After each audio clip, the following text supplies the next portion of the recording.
Sa video na ito, naglakbay ako sa buong China upang tuklasin ang isang lungsod na itinayo na parang eksaktong Paris. Wow, kakaiba ang pakiramdam habang naglalakad ako sa kalsada. Hindi ko pa ito naranasan dito sa China. Kilalang Peking Paris ng China ito online at sinasabing inabandon na. Pero totoo ba talaga yon? Ngayon, nilalakad ko ang bawat kalsada para makita ang tunay na pamumuhay ng mga tao at tapusin ang chismis. Samahan mo akong tuklasin ito.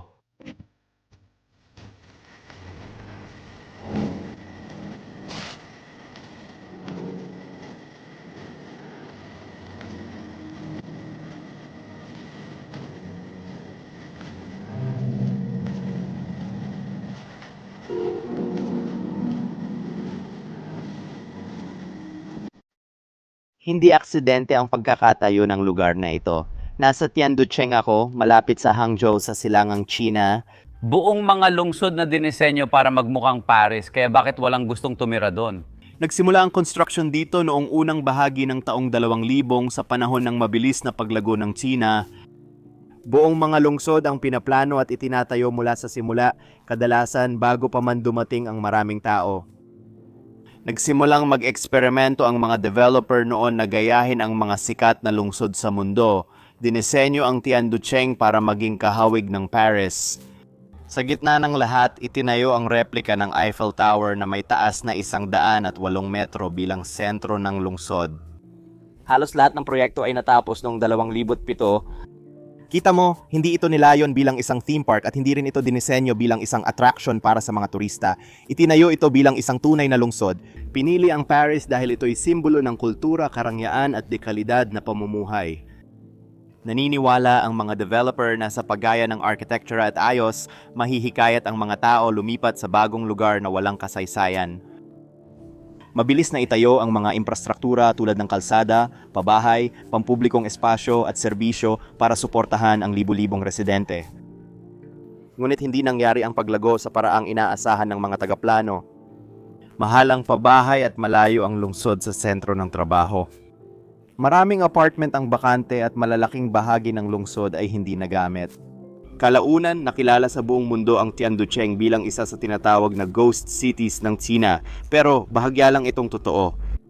Sa pagdaan ng panahon, may mga lumipat, nagbukas ang paaralan, at nagsimula ang mga tindahan at kainan. Kahit hindi umabot sa inaasahang populasyon ang lungsod, naging parang gitna ito. Ngayon, ang Tianducheng ay simbolo ng natatanging yugto ng urbanization sa China, kung saan mas mabilis ang pag-unlad kaysa paninirahan. Mga kaibigan, gusto ko kayong bigyan ng tour sa sleeper train room namin. Kami lang ni Rich dito. Siya ang nasa ibabang kama, ako naman ang nasa itaas. Ang astig nito, unang beses ko sumakay sa sleeper train. Gusto ko siya. First class din ito. Oo, talagang first class dito. Oh, may sarili kaming mesa at tanawin pa.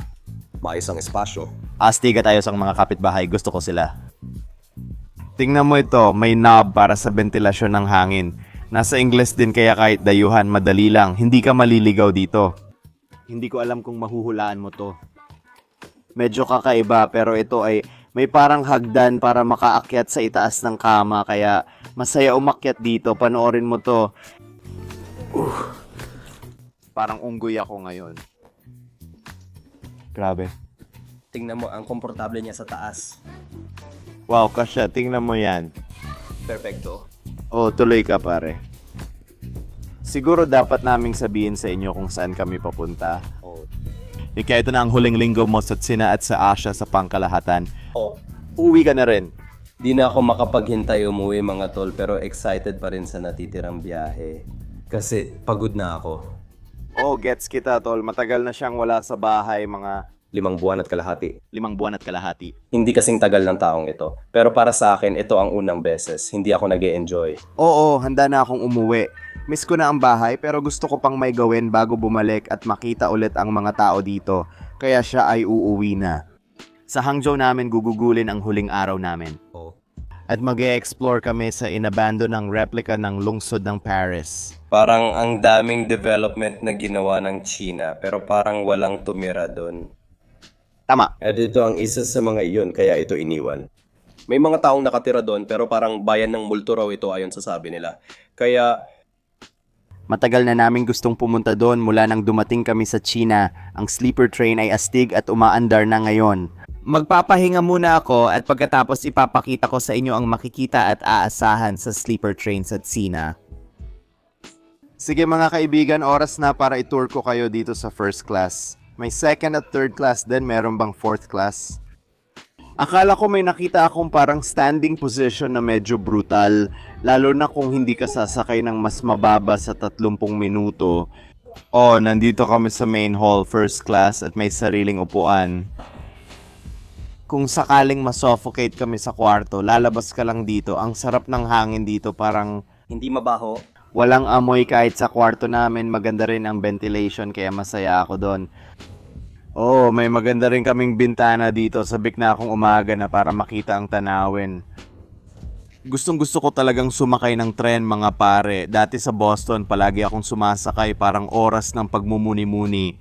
Umuupo lang ako, nagpapahinga, nakikinig ng musika at nag-iisip tungkol sa buhay. Umupo lang dito at tumingin sa labas ng bintana. Oh, Iniisip ang buhay. mahilig ako sa tren pero sige, tingnan natin ang second class. Second class, tingin ko doon yon. Doon, sige baka sila at iba pang kapitbahay natin.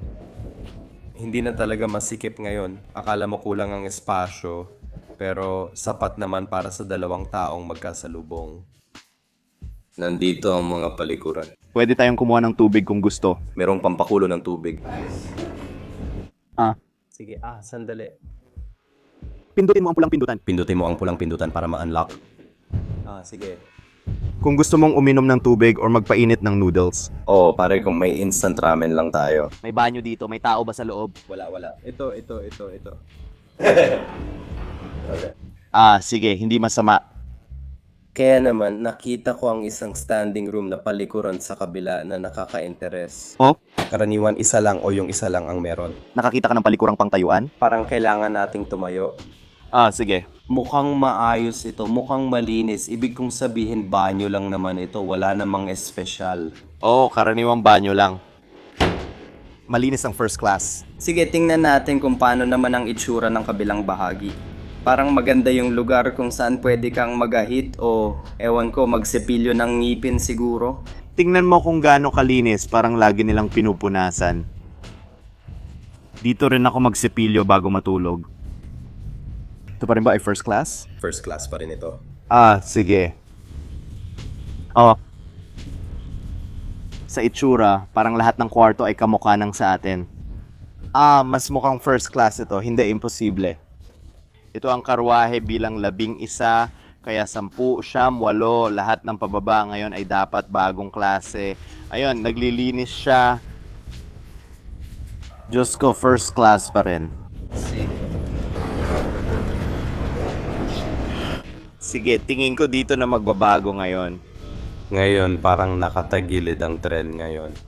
Ayos, may bar. Maliit na minibar. Ayos. Pwede tayong kumuha ng merienda. Yan, ito ang regular na klase.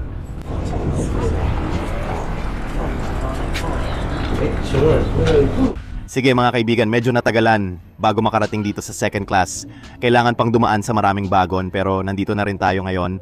Ang pinagkaiba lang ng first at second class ay mas maraming tao sa mga kwarto ng second class. 6 ang kama bawat kwarto at mas maraming kasya. Walang pintuan dito. Kung gusto mo ng tahimik, hindi ko irerekomenda ang second class. Maraming upuan sa hallway at iyon lang talaga ang pinagkaiba. Ngayon, medyo iba ang hallway. Sa totoo lang, mas maganda ito kaysa sa meron kami. May maliit na mesa dito sa gitna. Mas maraming upuan at may mga mesa rin talaga. Siguro para mas maraming tao ang ma-accommodate. Tama. Gusto ko to parang... Wala ba tayo nito? Hindi ko maalala. Tsaka, mas malapit ka rin sa bintana kapag nakaupo ka.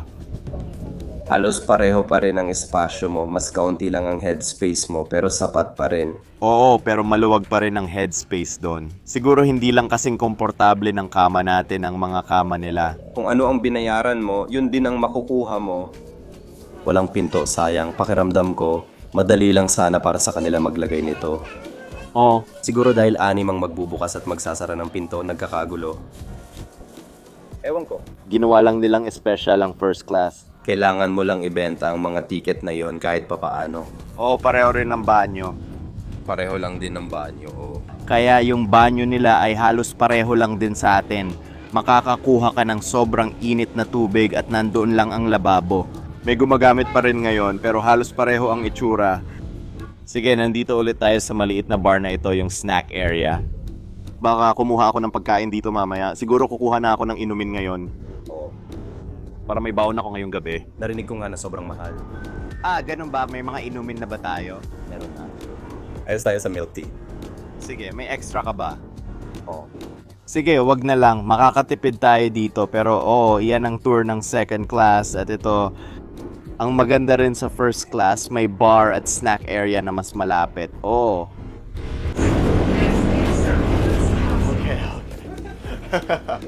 May kumuha ng gamit natin. Wala na rin ang mga kapitbahay, malamang sila kumuha. Ito na ang karwahe natin. Sige mga kaibigan, nandito na tayo ulit malapit sa kwarto natin. Sasabihin ko, pagkatapos maranasan yon at makuha ang pakiramdam ng first class at second class, masaya talaga ako sa first class. Mas kaunti ang tao, mas presko ang hangin. Parang sobrang maalinsangan doon, alam mo yon, mas presko rin talaga ang hangin dito. Oo, parang ang sikip maalinsangan, maingay. At dahil mas kaunti ang tao dito, mas presko talaga ang hangin. At kahit nung dumaan kami pabalik dito sa second class, naamoy ko talaga yung parang mabahong medya sa hangin. Masaya ako na walang amoy ang kwarto namin, malinis lahat pati hallway at tahimik din. Sa tingin ko makakatulog ako ng mahimbing ngayon.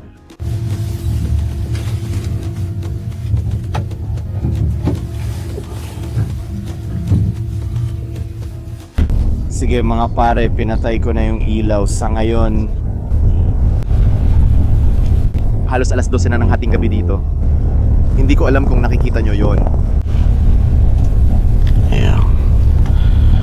Pagod na ako pero ang sarap sa pakiramdam. Ayos lang matulog sa kama ng tren na ito. Nararamdaman ko na magiging masaya ito. Tama si Rich na parang ang kama ay parang inaalagaan ka na parang sanggol siguro. Kaya talagang tahimik at maganda. Sige, handa na akong matulog kaya magkikita tayo bukas ng umaga. Kagigising ko lang, kailangan ko mag-empake. 10 minuto pa, andun na kami. Kinabukasan, nasa Hangzhou na kami. Sa wakas nakarating na rin kami sa aming destination. Konti lang ang na-video ko doon dahil ilang araw akong kasama ng pamilya ni Ritz na agad akong tinanggap. Ipinabook nila kami ng hotel at nakakagulat may KFC agad sa ibaba. Sa tingin ko sobrang mahal ng presyo doon. O pwede mo yung kagatin, parang puro prito lang ang nalalasahan mo. Oo, tapos tumutulo pa yung mantika. Gustong gusto ko ang American KFC at sabik na akong makauwi para kumain ulit. Kinagabihan, inimbitahan nila akong tikman ang lokal na pagkain sa Hangzhou. Simple lang siya at sa totoo lang sobrang sarap. Ang Hangzhou mismo ay ramdam na tahimik. Pagkatapos ng ilang linggo ng tuloy-tuloy na paggalaw, ito ay isang pagbabago ng bilis na talagang kailangan ko. Pero sa labas lang ng lungsod ay ang lugar na hindi ko matigil isipin, ang replika ng Paris. Sa huling araw ko sa Hangzhou, inimpake ko ang gamit at nag-book ng taxi. Mabuti na lang 30 minuto lang ang biyahe. Sisilipin ko na ang loob ng hotel. Ito ang Tianduchang Hotel na may estilong Europeo. Heto na ang aking hotel room mga kaibigan. Maganda naman. Talagang malaki ito, mukhang elegante, parang nasa Europa ka na rin. Paano ko sisindihan ng ilaw dito? Di ako sigurado paano buksan ang ilaw dito sa kwarto. Baka ito ang switch. Ayos, ayan na. Oo, grabe. Tingnan mo din kung gaano kalaki ang kama. Naamoy ko yung usok ng sigarilyo dito at ang nakakatawa pa, bawal naman talagang manigarilyo dito. Nung inihatid ako ng staff sa kwarto, binuksan niya ang pinto at naamoy ko agad ang usok ng sigarilyo. Nung nakita ko to, alam ko na agad na para sa hindi naninigarilyo ang kwarto, pero maraming tao sa China ang naninigarilyo. Para sa akin, hindi nila iniintindi ang pagsunod sa patakaran. Kaya bahala na, titiisin ko na lang. Gusto ko pang magtagal sa kwarto na to kahit isang gabi lang ako dito. Ngayon, mura lang talaga itong booking. Sa tingin ko, gumastos lang ako ng mga $45 US. Malaki talaga ang lugar na to. Pakiramdam ko dapat 4 na bituin ng hotel na to. Ang nakakatuwa, 2 elevator ang ginamit ko papunta sa kwarto ko. Mas malaki pala ang hotel na ito kaysa akala ko. Kaya siguro pag natulog ako at nagising kinabukasan, ipapakita ko sa inyo ang loob ng hotel na to kasi ang ganda talaga at parang European ang dating.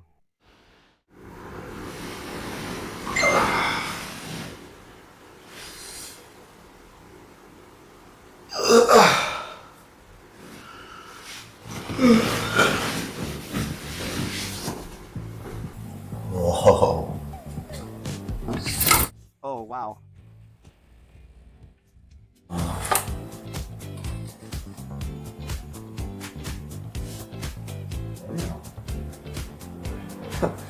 Parang nasa Europa talaga ako dito. Meron ding ibang mga gusali dito na dinisenyo para magmukhang Europeo. Sobrang excited akong i-check ang lugar na to. Papunta na si Ritz, siguro nasa lobby na siya kaya kailangan ko na siyang sunduin at magbihis. Habang ginagawa ko yon, ipapakita ko rin sa inyo ang hotel na to dahil kakaiba talaga siya. Medyo kinakabahan ako kasi ang laki ng hotel na to. Hindi ko nga alam kung makakabalik pa ako sa sarili kong kwarto pagkatapos kong sunduin si Ritzard. Yan ang room number 231B. Nakuha ko na ang card key. Parang maze dito. Hindi ako makapaniwala sa layo ng nilakad ko kagabi nung nag-check-in. Ay, grabe. Gusto ko to. Yan ang elevator papunta sa lobby.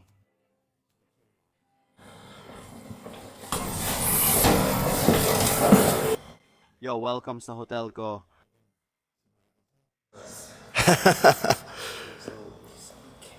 Hindi, okay lang. Naisip ko lang. Ibig kong sabihin, wala naman talagang tao dito. Pero pare, ang laki ng hotel na to.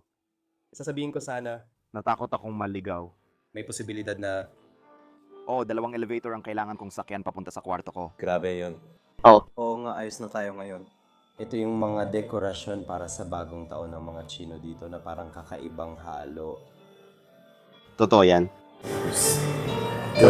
Kahit walang dekorasyon para sa Chinese New Year, ramdam mo pa rin nakakaiba ang pakiramdam dito. Di mo naman ito nakikita. Di ko nga nakikita. Maganda pero parang lahat ay mukhang gamit sa pelikula. Parang nasa set ako ng pelikula ngayon. Yun ay Sige na, punta tayo sa kwarto ko. Titingnan ko ito mamaya. Naliligaw ako, diretso lang pala. Hulaan ko off. Oh, nandito na tayo.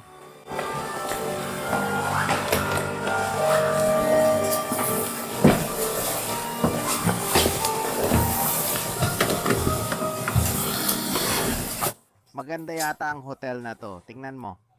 Maraming kwarto, parking, tindahan, chess room at kainan dito kabilang ang mga Japanese restaurant. Oh. Tara, tingnan natin ang kwarto na ito. ayos ba? Wow, pintura. Isang gabi lang ako sa hotel na to kaya kailangan ko nang mag-check out. Binigyan nila ako ng late check-out pero halos 2:00 na ng hapon. Kailangan kong iwan ang mga bagahe at backpack ko sa hotel reception. Medyo kinakabahan ako pero ayos lang naman kami. Sa totoo lang, sobrang ligtas dito sa China. Kung may krimen, mabigat talaga ang parusa rito. Kailangan kong gamitin yung maliit kong bag. Nag-iimpake ako ng drone, camera at controller. Excited akong mag-explore dito. Malapit lang kami sa Eiffel Tower. Wala pang 1 milya ang layo. Layunin ko talagang maranasan ang tumira dito, makipag-usap sa ilang lokal, puntahan ang mga restaurant, subukan ang pagkain, at mamuhay na parang lokal para maibahagi sa inyo ang buong karanasan. Ngayon, parang mas gusto ko sana yung kwarto sa ibaba namin. May balcony sila, pwedeng umupo, kumain, at manood ng magandang tanawin. Pero buti may view pa rin tayo. Iniisip ko lang kung ano ang nandoon. Parang mukhang French chateau yon. Ang kakaiba, parang may iba pa akong nakikita, parang ibang mga bahay or gusali na hindi mukhang Europeo. Parang, oh, dun mukhang Hapones. Oh, astig, gusto ko yung lawa dito. Nakakatuwa, parang punong-puno ng mga kotse ang buong paradahan pero wala ka pa ring makitang tao. Ang weird, tol. Excited na akong mag-explore. Nilipad ko agad ang drone at nakita ang Eiffel Tower sa malayo. Siguro wala pa kaming 1 milya mula doon at nakakabaliw talaga. Hindi ko akalaing ganun kalaki. Akala ko isang strip lang. Napansin ko na parang daan-daan ang mga gusaling kahawig ng nasa Paris na nakapaligid doon. Ewan ko, nakita ko na itong lugar online sa mga larawan at video, pero hindi nila pinakita kung gaano ito kalaki. Buti na lang maganda at sobrang European ang hotel na tinuluyan ko. Kung gusto mong makita ang Peking Eiffel Tower, subukan mo itong hotel. Malapit lang, lakad lang. Maganda, abot kaya ang presyo at malaki ang espasyo. Ganito ang kwarto ko. Ang sarap ng tulog ko dito. Tinulungan nila ako mag-check-in at magdala ng gamit sa kwarto. Ngayon tara tingnan natin ang Eiffel Tower. Kailangan lang nating maglakad ng kaunti at lakad lang tayo pababa sa strip siguro. Iba talaga ang paglalakad sa kalsada dito kumpara sa China. Sa China, halos magkakapareho ang pakiramdam ng mga lungsod pero dito hindi. Bro, ano? Parang nasa Europa talaga tayo, mga tol. Papasok na tayo, papasok na tayo, papasok na tayo sa Europa.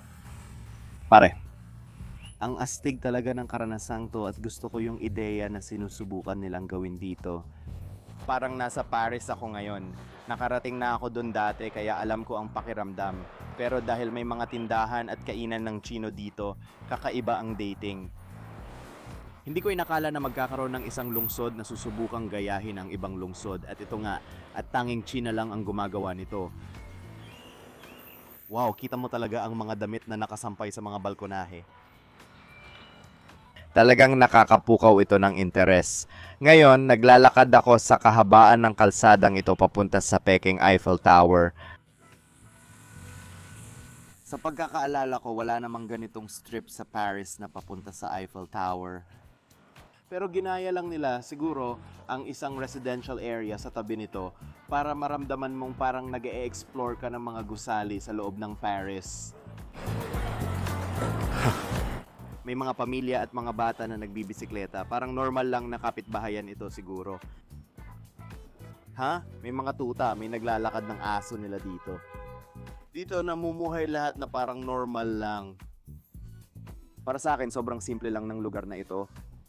Kita mo naman, hindi pa tapos ang karamihan ng mga bagay dito o kaya parang hindi pa gumagana. Siguro dahil taglamig ngayon. Pero kahit yung ilang mga monumento parang kailangan ng deep cleaning. Talagang walang tao. Kumusta ang pakiramdam mo, Ritz? Nakakakilabot lang ang pakiramdam. Oh? Pakiramdam ko para akong nasa isang post-apocalyptic na lugar pero Ganon din ang nararamdaman ko. parang isang modernong lungsod. Oo. Parang ang weird ng pakiramdam. Sabi ko, tingnan natin ang ilang bukas na tindahan dito kasi base sa nakita ko, kaunti lang naman. Patay ang mga ilaw nila. Oo, karamihan sa kanila ay nagsara na at tinakpan ng plywood. Para sa mga bukas pa, tingnan na lang natin. Oo, pumasok sa isang tindahan ng Chino dito sa Paris. Tinitingnan namin ang isang tindahan dito na tinatawag na Tomato House. Ihaw. Kamusta? Tindahan ng damit dito. Sa Paris. Parang ito ang nag-iisa. Parang ito lang ang nag-iisa, oo. 那个放支架，回约之后赶快来抱着，然后现在这2天我就直接抱着，就是那个给它放平，刚刚好是倾斜的，刚好可以。 Isa itong ganap na gumaganang tindahan. 跟风走了，快点，你去找油。 Kaya itong mabait na may-ari ng Tomato House ay pumayag na ma-interview namin siya at tanungin ng ilang katanungan. Ibig kong sabihin, sobrang interesado ako kung ano ang pakiramdam ng magkaroon ng tindahan dito. Sigurado akong interesado rin kayo. Marunong po ba kayo ng Ingles? Ayos lang yan. Buti na lang at yumaman tayo dito. Marami po ba kayong customer? 就是介绍什么的友好。哦，你的意思说这里人比较少是吗？对。人比较少的话是属于社区店，就社区店是什么意思呢？就是住的人比较。 Ang sabi niya, Ito ay parang residential area talaga kaya hindi ito katulad ng isang abalang shopping area or kung ano paman kahit na nakikita natin ang mga tindahan sa gilid. Mukha kasing ganun. Oo, sabi niya, residential lang talaga ito at wala na siyang ibang kilala o gamit. Ay, wow, sige. Malamang abala lahat ng tao sa trabaho ngayon. Kaya parang kaunti lang ang tao sa kalsada. Sige. Ganun nga, interesante. Kailan mo sinimulan ang tindahan mo? 你什么时候开的这个店？这个店吗？对，这个店开了有四年多，然后在 lahat ng damit dito gawa niya mismo. Ano? Oo, na medyo astig din. Ang astig nun. Dati pambatang damit lang ginagawa niya. Sige. Pagkatapos ng COVID, nag-iba siya pati mga ginagawa niya. Ayos yan. Lahat ito ay gawa niya. Wow, nakakabilib yan. At bukas na ito ng 4 na taon. 4 na taon. Grabe, ayos yun ha. Gusto kong malaman sa kanya kung ano ang pakiramdam tumira rito kasi hindi talaga ito mukhang China. Tanungin mo siya kung nakapunta na siya sa Paris. 你去过法国吗？没没有。对啊，那你觉得就是这生活，反正我觉得是有点神奇的，因为你在中国，但是外面长得一模一样，就像法国一样。因为他去过法国，然后他说就是这看的很像法国的。这条街叫香榭丽街，然后它是模仿那个法国的那条街，是10:1做的。然后现在嘛，就是说白天人可能很少，前面还在修路。以前的话，这里人是相对来说白天会比较热闹的。然后街的话，它是按照那个法国的香榭丽街是10:1做。 Sabi niya nakaka-relax ang pagkakaroon ng tindahan dito dahil sa kapaligiran. Parang tinatanong ko tungkol sa buong lugar at kung ano ang pakiramdam ng tumira dito or kung ano man. Parang sinasabi lang niya yung mga nababasa na online na parang ito ay isang replika ng Pransya. Sige. Yeah. Interesante. Nakikita ko. Sigurado akong maganda ito kapag maaraw. Oo. Kaya kong isipin. 人出来的时候肯定好看吧？对，白天就是我觉得在这里的话没有特别的，就是对比比较，然后比较是一个怎么说？ Sinabi niya na ang lugar na ito ay tahimik at malalapad ang mga kalsada. Oh. Kaya tahimik kasi kukonti lang ang tao na nakakasalubong mo. Oh. Kaya madalas tuwing tag-init o kahit kailan, umuupo sila sa labas at nagpapahinga, tila ninanamnam ang paligid. Ang buhay. Wow, ayos yan. Astig. Sige. Oh, hindi naman siya abala. Karamihan sa mga Chino, pati iba pang Chino, hindi rin alam yon. Tama. Hindi siya tourist attraction. Astig nun.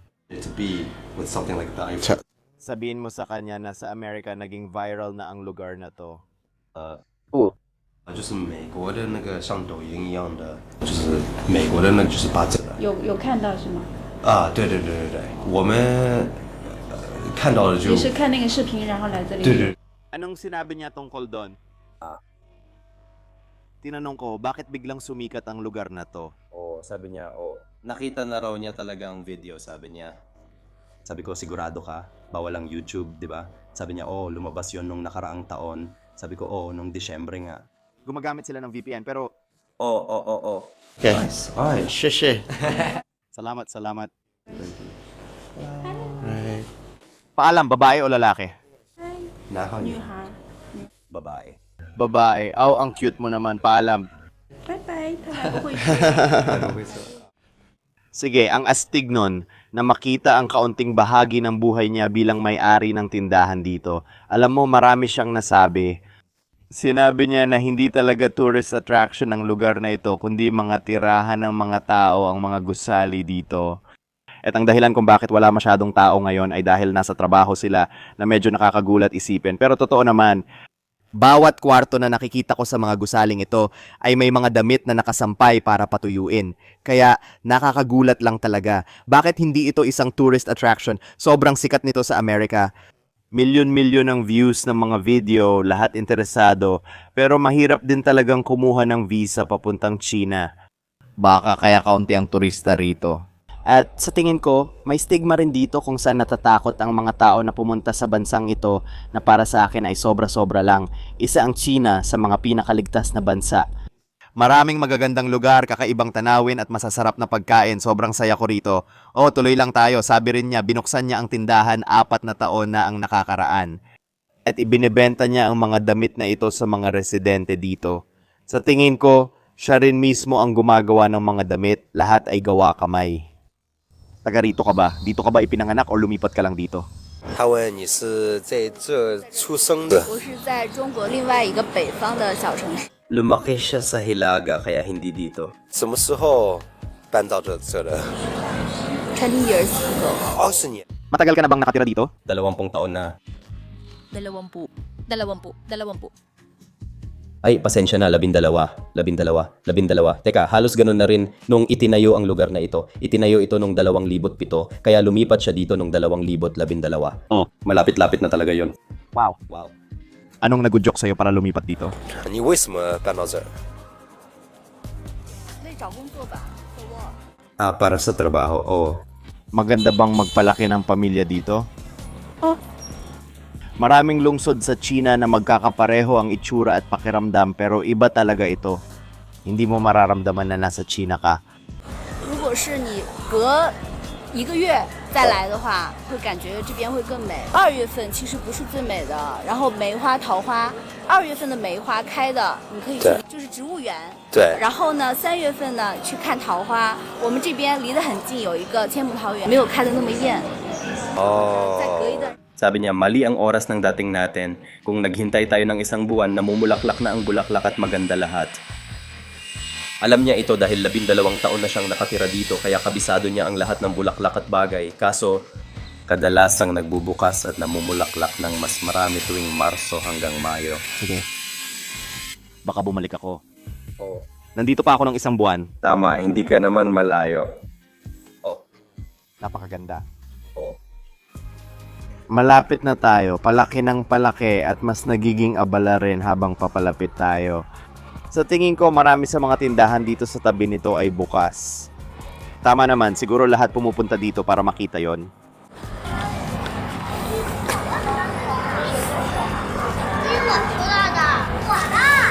Malapit na tayo at habang naglalakad naamoy na natin ang nilulutong pagkain. Tingnan mo, may pila sa likod ko.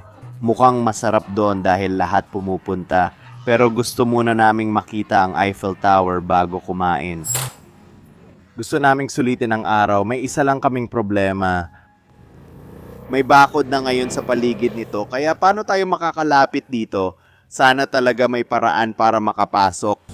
Hindi tayo pwedeng pumasok doon. Hindi. Pader lang ang nakikita ko sa paligid. Ano? Pasensya na, wala akong paraan para makapasok.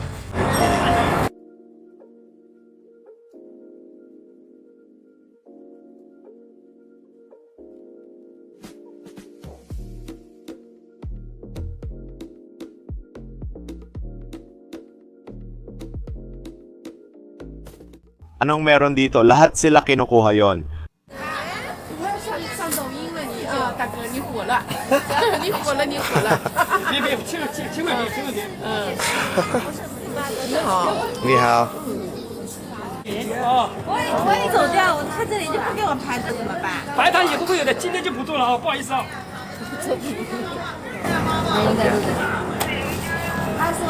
你就要一个白快的好了，稍微咸了点。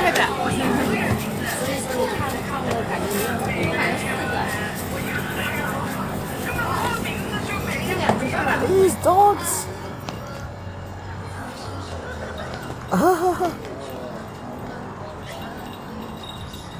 Parang pinalaya sila at nag-i-enjoy lahat.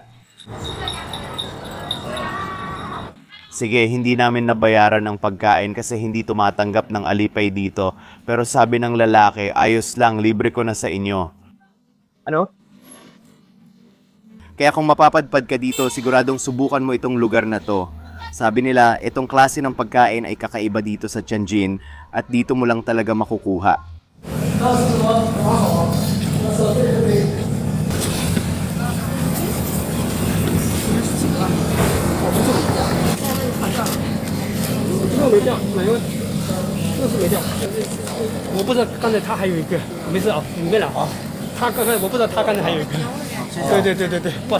哦。他钱你付了，不好意思啊。没事。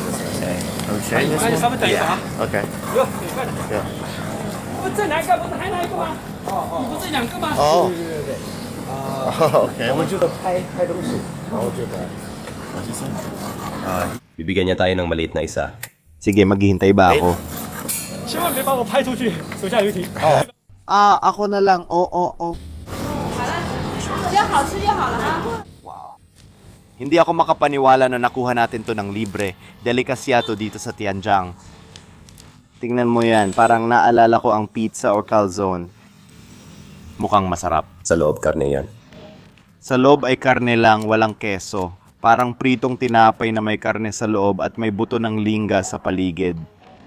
Habang niluluto ng lalaki, kakaiba talaga, hindi ko pa nakita dati. Pinapalo, iniikot, nilalagyan ng buto ng linga.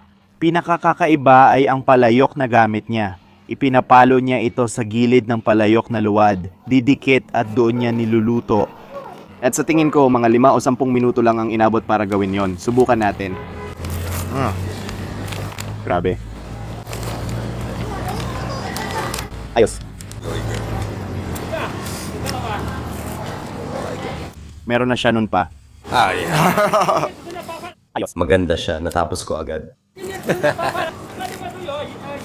Ang bait ng taong to, para siyang palagi niyang sinasabi parang ay pasensya na ito lang ang meron kami ngayon. Kung gusto mo, pwede kitang bigyan ng libre.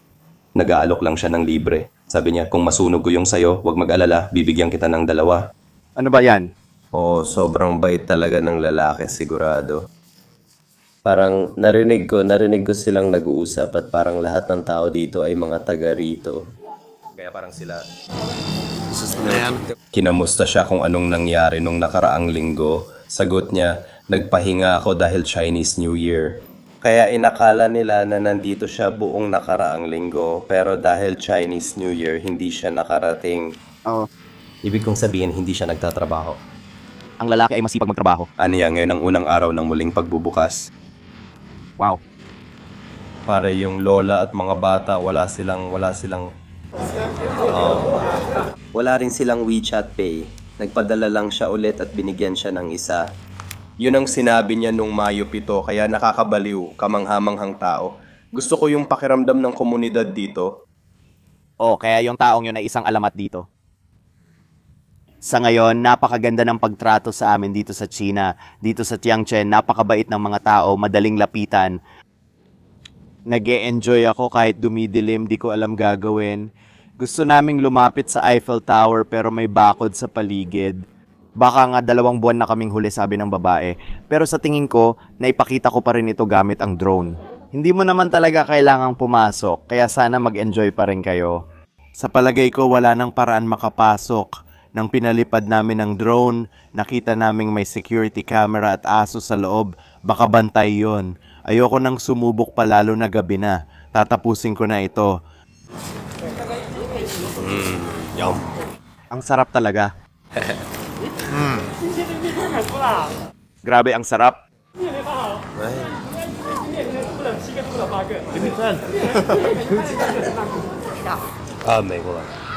Parang ulam na gawa sa itlog. Siguro may sili? Gusto ko talaga ng itlog. Mahilig ako sa itlog.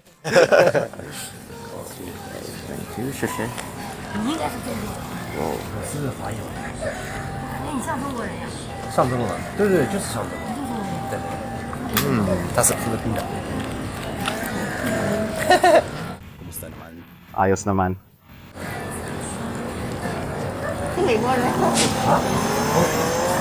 Ito na yon. Ito na yon. 4 na buwan na mula nung 15 ng Oktubre. Kasama mo ako siguro nung 2 buwan na yon. Oo, halos 2 buwan.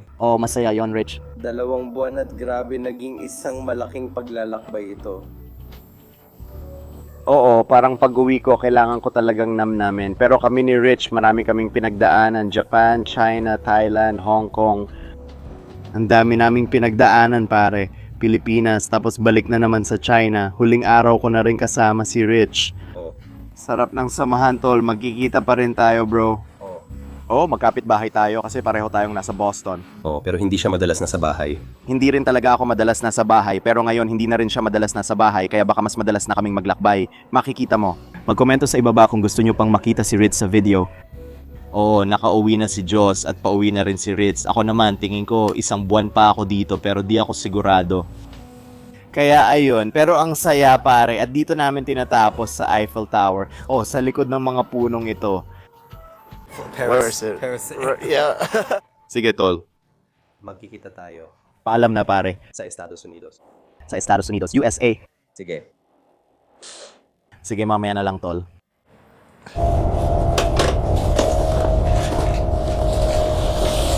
Wow, gustong gusto ko ang first class dito. Iba rin makakilala ng bagong tao. Nakasakay na ako sa ilang business class na trend dati at siguro ito na ang paborito ko. Talagang parang nasa first class ako ng eroplano. Sige, nandito na ang pagkain ko mga pare. Sa business class, nagsiserve sila ng masarap na mainit na pagkain. Dito ko natatapusin ang video mga pare. Sana nagustuhan ninyo ito. Kung nagustuhan ninyo, mag-subscribe at i-click ang notification bell. Marami pang parating sa China series pero kakaiba ang karanasan ngayon. Matagal ko nang gustong makita ang replica ng Eiffel Tower mula pa nung una akong pumunta dito sa China. Ang magawa, maipakita at maidokumento ko ito para sa inyo ay tagumpay na para sa akin. Kaya mag-i-enjoy muna ako sa pagkain ko. Oh, mag-iwan kayo ng komento kung ano ang pinaka nagustuhan ninyo. Kung gusto ninyong makita pa ng kakaibang lungsod sa China, alam kong may iba pang lungsod na ginaya mula sa mga sikat sa mundo. Naisip ko na baka mag-video pa ako ng iba sa kanila. Kung maganda ang kalalabasan ng video na ito, gagawa pa ako ng marami. Kaya i-like ninyo ito. Hanggang sa muli mga kaibigan, kita tayo sa susunod na adventure. Peace at salamat sa panonood.